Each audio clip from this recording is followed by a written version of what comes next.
Ar lauksaimniecību saistīts jautājums palīdz Latvijā risināt lielākā lauksaimnieku organizācija – Lauksaimniecības organizāciju sadarbības padome.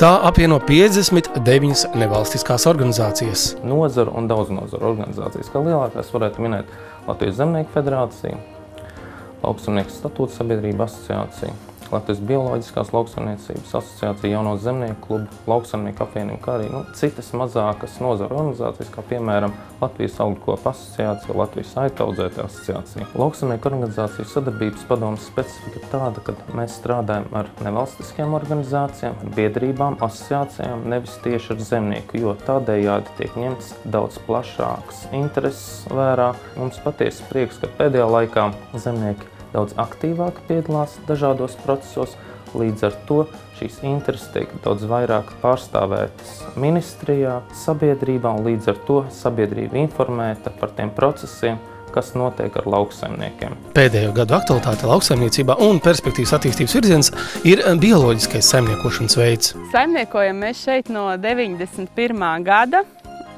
un kopš 2004. gada saimniekojam ar bioloģiskās lauksaimniecības metodēm. Un esam priecīgi, ka mēs esam izvēlējušies šo ceļu, un mūsu galvenā ražošana ir piena lopkopība.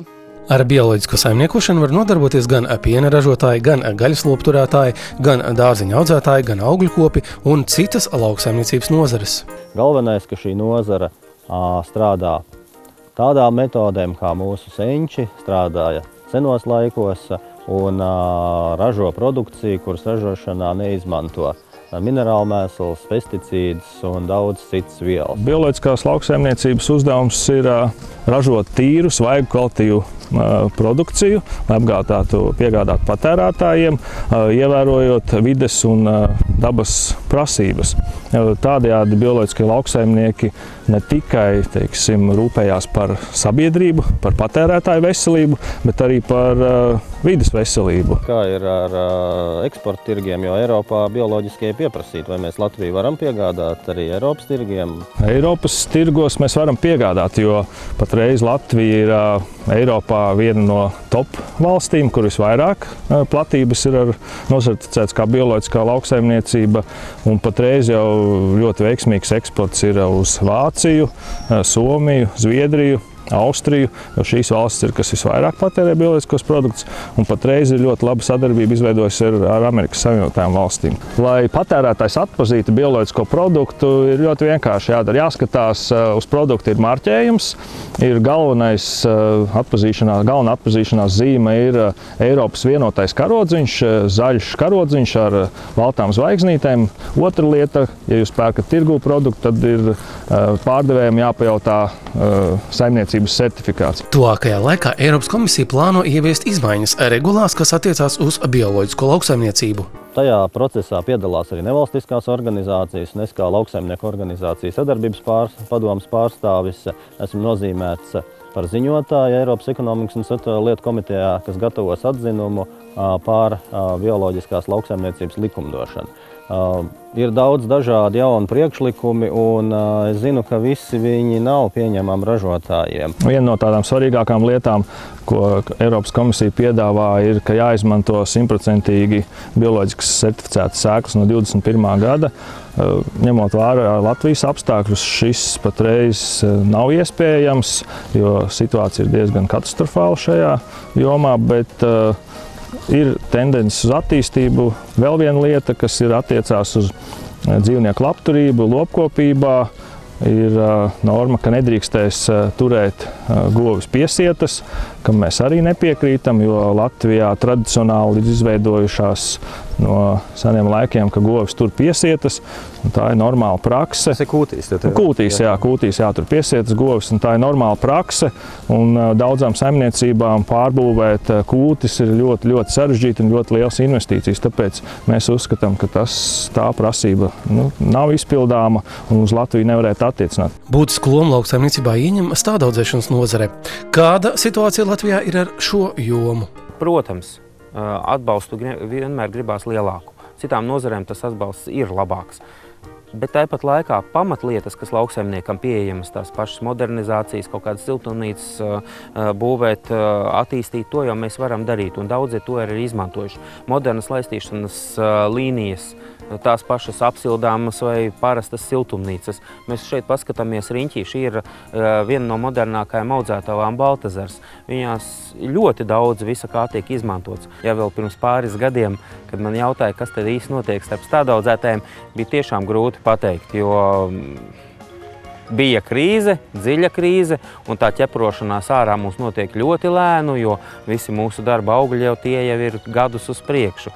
Bet tajā pat laikā, tagad jau šogad es varu teikt, ka mēs esam no tās krīzes izķeprojušies laukā, vai arī iemācījušies ar viņu sadzīvot un nopietni attīstamies. Un perspektīvas mums ir milzīgas, ņemot vērā arī to, ka arī visā Eiropā šobrīd dārzkopības nozare ir lielā vērtē, tad mums ir tikai jāstrādā. Kāpēc būtu jāizvēlās Latvijas saražotie produkti, ar ko viņi ir labāk un kas tas galvenais, salīdzinot ar kaut kādiem tur atvestiem no dienvidiem? Ziemcietība, tas ir viens vietējiem klimatiskiem apstākļiem piemērots augs. Viņš augs labāk šeit nekā kaut kur pavisam citur.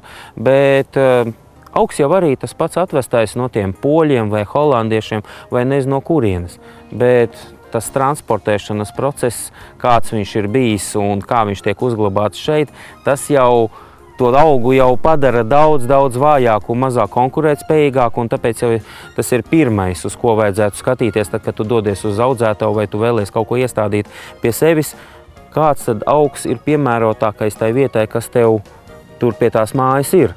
Kā ieiet veikalā, es tagad paskatos, tur ir dažādi augi podiņos, un kā es varu atpazīt, kurš ir Latvijas. Kas tā zīme kaut kāda īpaša, tur pase augu vai kas man jāskatās? Tādiem kā augļu kokiem, tiem, piemēram, ir augu pases. Nav nemaz tik grūti atšķirt to ārzemju no tā vietējā, un ja tiešām šaubas ir, neviens jau neliedz pajautāt tam audzētājam vai pārdevējam, un padomu jau viņi nelieks. Mūsu potenciāls ir milzīgs, mums ir lielas audzētavas, mēs varam izaudzēt miljonus. Bet eksporta tirgi šobrīd joprojām ir ļoti vāji apgūti. Mēs Latvijā spējam nodrošināt teju vai visu 99% augu grupu. Audzējam ziemcietes, ūdens augus, skujeņus, lapainos, dekoratīvos, jebkādus augļu kokus ieskaitot un visdažādākās dīvainākās formas paši arī cērpam. Un galvenais, ka tas ir vispiemērots mums. Jā, mums pietrūks dišstādu, to, ko stāda pilsētās. Šeit prasītos lielāks atbalsts no pašvaldības, no valdības puses, lai tos noteikumus uzlabotu, lai tomēr būtu labvēlīgāki apstākļi vietējā ražojuma produkcijai. Strādājam pie tā.